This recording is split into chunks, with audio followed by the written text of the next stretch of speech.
Assalamu alaikum students, hope you all are doing well. Today we are going to start the grammar work. It is about the definitions. First of all, we are going to start from the definition of noun.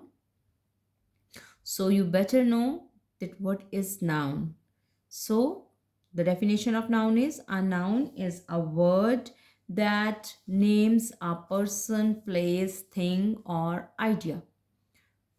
जब भी हम किसी चीज़ का नाम बुलाते हैं, चाहे वो किसी इंसान का हो, किसी जानवर का, किसी चीज़ का या किसी आइडिया का, ऑल आर नाउन, इन सबको हम नाउन कहते हैं. सो इन एग्जाम्पल, अगर हम इसकी एग्जाम्पल देखें तो गर्ल, डॉक्टर, अली, बॉय, ये लोगों के नाम हैं जिनको हम लोग कहते हैं. If we talk about the place, it is school, park, class, Islamabad, rest of all the places which you have visited. वो सारी जगहें जो हैं वो नाउन कहलाती हैं. Animals, cat, lion, goat, duck, bird, all are animals. And the things, pencil, bag, book, chair, table, fan, wall, all are the things. And the ideas are here, that is kindness, honesty and friendship. All things are called noun. इन सब चीज़ों को हम noun कहते हैं. Noun is the name of a person, place or thing. अब हम इसी noun को further टाइप्स में डिवाइड करते हैं कि नाउन की कितनी काइंड्स हैं. सो यहाँ पर आपके पास बहुत सारी काइंड्स हैं, ऑलमोस्ट 9 काइंड्स हैं जो आज हम यहाँ पे नाउन की देखेंगे. So how many types of a noun here? First of all, noun is divided into 9 types here. Number 1, common noun. जैसे वो नाम से हमें पता चल रहा है, कॉमन नाउन मीन्स आम चीज. Common noun is a general name for person, place, animal or thing. Journal name, what is the meaning of journal name? Journal name का मतलब ये है कि उस चीज़ का कोई स्पेसिफिक नाम नहीं है. फॉर एग्जाम्पल हमारे पास है boy, girl, door. Boy, all male are called boy. हम उसके लिए कोई कैटेगराइज नहीं किया गया. जब तक उस बॉय का कोई स्पेसिफिक नेम नहीं है वो कॉमन नाउन ही है. सो बॉय, गर्ल और door, it means it is a journal name for person. Place में अगर आप किसी जगह का नाम लिख देते हैं, आप क्लासरूम लिख दें, आप मार्केट लिख दें, तो आपके पास वो प्लेस ही है. एनिमल में आप डॉग लिख दें, एलिफेंट लिख दें, तो वो सब जो हैं वो जनरल नेम ही आएगा, एक्सेप्ट जब तक उस एनिमल का कोई स्पेसिफिक नाम नहीं रखा जाता. सो this is the common noun. Next is proper noun. Proper noun is a special name of a person, place or thing. It always begin with a capital letter because it is a name. So that's why we always begin with the capital letter. For example, here the example is Fatma, Islamabad and Monday.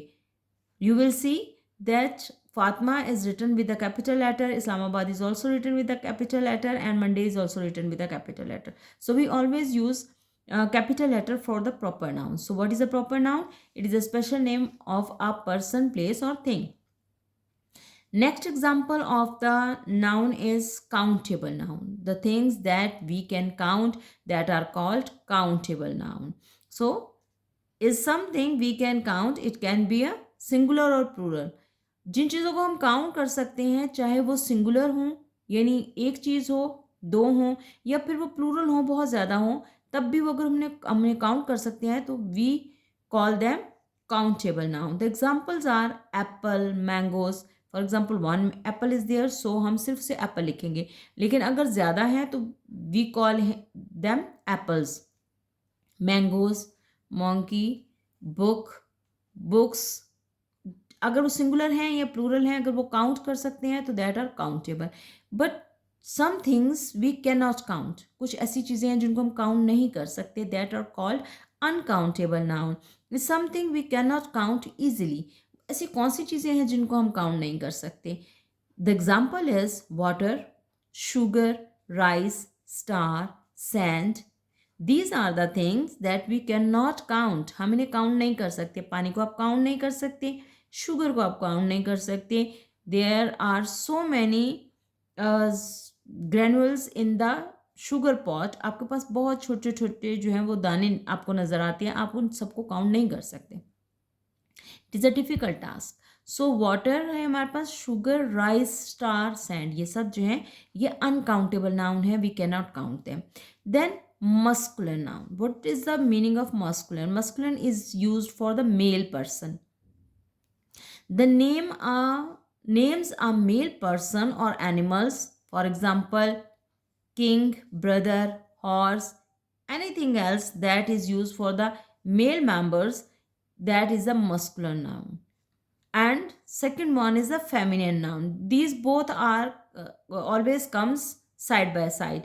For example, countable or uncountable, they come side by side. And secondly, masculine and feminine, ये भी इकट्ठे आते हैं. Masculine is used for the male person and feminine is used for the female person. Name a female person or animal. Example, जैसे masculine में हमने king लिखा तो अगर फेमिनिन होगा तो वो क्वीन हो जाएगा। अगर मस्कुलिन में हमने ब्रदर लिखा तो फेमिनिन में वो सिस्टर हो जाएगा। और अगर मस्कुलिन में हमारे पास हॉर्स है तो फेमिनिन में या फीमेल में हमारे पास वो मेयर हो जाएगा। So these are the things. So now the next one is now the singular noun. Singular or plural are also come side by side. Singular, a singular noun names one person, place, animal और thing. Singular से हमें पता चल रहा है कि एक single चीज के बारे में बात हो रही है, तो किसी भी सिंगल चीज का नाम सिंगुलर नाउन कहलाता है। And on the other hand plural noun is, plural noun names more than one. लेकिन कोई भी चीज़ जो एक से ज़्यादा है उनको हम प्लूरल नाउन काउंट करते हैं। फॉर एग्जाम्पल, अगर सिंगुलर है तो दैट इज़ मैंगो, और अगर प्लूरल होगा तो वो मैंगोज हो जाएंगे। तो सिंगुलर और प्लूरल नाउन। अब हम उसे कैटेगराइज करते हैं कि हमारे पास कौन कौन से नाउन मौजूद हैं। हमारे पास जो रेगुलर नाउन आता है उसमें हम एस और ई एस का इजाफा करते हैं अगर हम उसे प्लूरल बनाना है। ठीक है, फॉर एग्जाम्पल कैट, अगर हमें सिर्फ एस का इजाफा करना है तो कैट के आगे सिर्फ एस को ऐड करके हम उसे प्लूरल बना लेते हैं। Cat is a singular and cats is a plural. And if box is written here, so box के आगे हम ई एस लगा के उसे बॉक्सेस लिखकर उसे हम प्लूरल बना देते हैं। So understand that a singular is cat and the plural is cats. तो हमारे पास ये रेगुलर नाउन है जिसमें हम ये इजाफा करके, यानी एस और ई एस का इजाफा करके उसमें हम थोड़ी सी चेंजेस कर देते हैं, उसको हम प्लूरल बना देते हैं। But some are irregular noun. Irregular noun कौन से होते हैं? ऐसे नाउन जिसमें हम एस और ई एस का इजाफा नहीं करते बल्कि हमारे टोटली स्पेलिंग्स चेंज हो जाते हैं। For example, the singular is tooth, और अगर हमें उसका प्लूरल बोलना है तो that is teeth. Man is there and the plural is men, so totally spelling is changed. Here double o is here and double e is here. Here is a and here is e. So हमारे पास singular और plural में totally word change हो गया। And the third one, हमारे पास वो kind है noun की जिसको हम प्लूरल में देखते हैं कि उसमें वो नंबर चेंज ही नहीं होता, the word remains same. So nouns with no change in number stay the same. ऐसा कौन सी चीज़ है, कौन से ऐसे वर्ड हैं जो चेंज नहीं होते? For example sheep.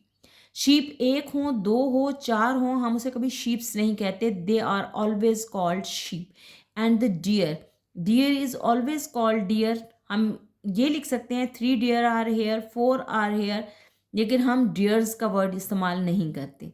ठीक है, so some nouns are like that we never make plural of them. हम उसका प्लूरल नहीं बना सकते, वो वही वर्ड रहते हैं जो एग्जैक्टली हैं। And the last one is the collective noun. Collective noun is a word that names a group. ये ग्रुप का एक नाम है, चाहे वो ग्रुप लोगों का हो, चाहे एनिमल्स का हो, चाहे चीज़ों का हो। ठीक है, तो आप उसके हिसाब से उसके अलग अलग उनको कैटेगराइज कर देते हैं, उनके नाम लिख देते हैं, उसको हम कहते हैं कलेक्टिव नाउन, यानी कलेक्ट कर लेना, चीज़ों को इकट्ठा कर देना। अब सबसे पहले आपके पास क्या आता है? फॉर एग्जाम्पल, बहुत सारे हमारे पास बीज हैं तो हम उसके ग्रुप को क्या कहते हैं? That is called swarm. और अगर बहुत सारे प्लेयर्स का ग्रुप है तो हम उन्हें कहते हैं कि इनकी टीम है, the team of a players. And the birds are here, so the name of the birds, the group of the bird is called a flock. and the group of students is called a class. As you are a student, and when you sit in the class, so there are so many students in your class, so the group of students is called a class. So if grapes are here and we have a full bunch, and in one bunch there are so many grapes, so we called it a bunch. अगर एक grapes है हमारे पास हैं और grapes गुच्छा है हमारे पास जिसमें बहुत सारे ग्रेप्स लगे हुए हैं, तो हम उसे बंच कहते हैं. For example bunch only not use for grapes, it also use for keys. हमारे पास जो कीज हैं, चाबियां होती हैं, उसके लिए भी हम बंच का वर्ड यूज करते हैं. ठीक है. सो आज की डेट में हमने नाउन पढ़ा, नाउन की 9 काइंड्स पढ़ी, जिसमें कॉमन नाउन आ गया, प्रॉपर नाउन आ गया, countable noun, uncountable noun, muscular noun, feminine noun, singular noun, plural noun and the collective noun. So this is the diary for your that you have to learn all kinds of noun for today. So this is all for today. We will meet in the next class.